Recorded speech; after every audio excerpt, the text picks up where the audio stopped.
there. Now, the Enterprise Minister Arlene Foster has unveiled a new £15 million scheme to assist businesses struggling in the recession. The money will be made available from the 1st of June under Invest's short-term aid scheme. With me now is the Minister herself and Joanne Stewart of the Institute of Directors. Thank you both for joining us. First of all, Arlene Foster, £15 million going to be made available from the start of June, but for whom and how will companies apply for this money?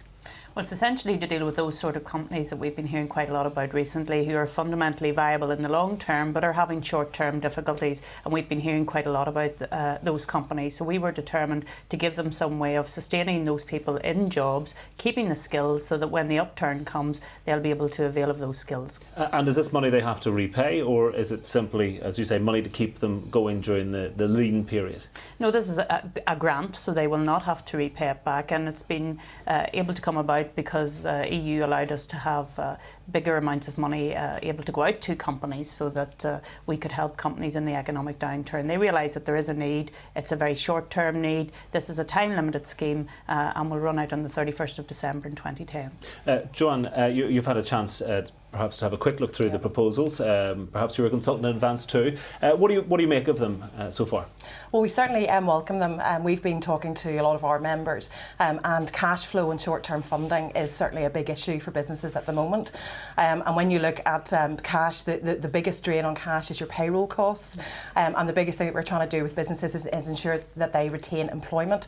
So the scheme like this really enables businesses then to retain staff, to keep the skills within the organisation and develop those skills, because part of the problems when we go through a recession, you have to let people go, you lose those skills, you lose that experience out of the company, so it takes that much longer for a company to get back up to speed when we start to come out of the recession. So this is something that really helps to address those issues. We've seen a lot more, it seems, in this recession of companies across the board, not just blue collar but white collar workers too, going to sort of 2, 3 or perhaps 4-day weeks, it depends, but cutting back in terms of the time rather than the numbers of employees. Would this help with that kind of thing? It does, yes, because it enables the time that the company's not able to give them a salary or a wage, that they're able to get help to the cost to enable that they do additional training, and also things about trying to build the export side of the business, because one of the things the money can be used for here is researching and marketing to new markets and new customers. And obviously if we're going to grow the private sector, which is something obviously in the IOD we're calling for if we want to go forward with Northern Ireland, then export-led growth is important. So we have to help companies to identify those new markets. Is there a limit to the amount which any one company will be able to take out of this fund, Arlene Foster? Yes, there is a limit. It's a €500,000 limit, which is, I think, in about today's exchange rate, about 445,000 sterling.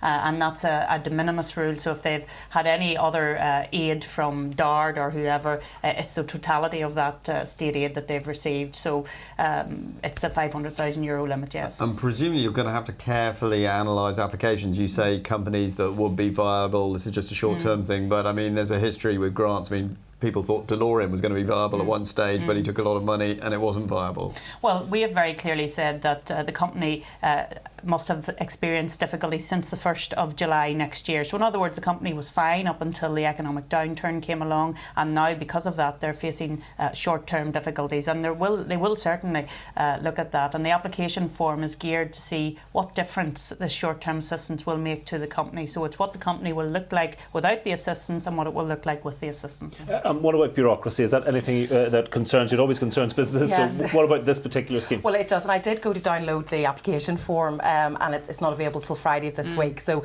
we do have to ensure that it's as simple as possible, but at the same time ensuring that the right companies are getting it.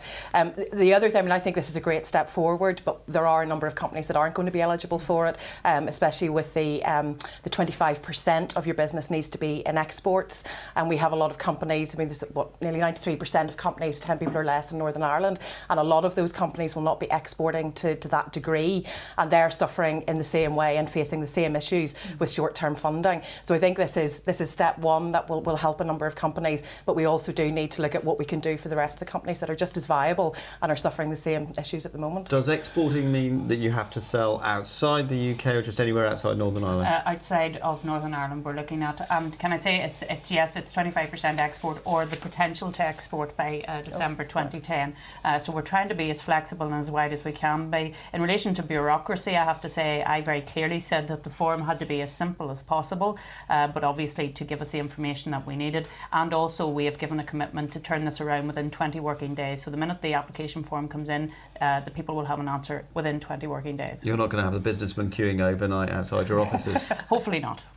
No first come, first serve. Okay.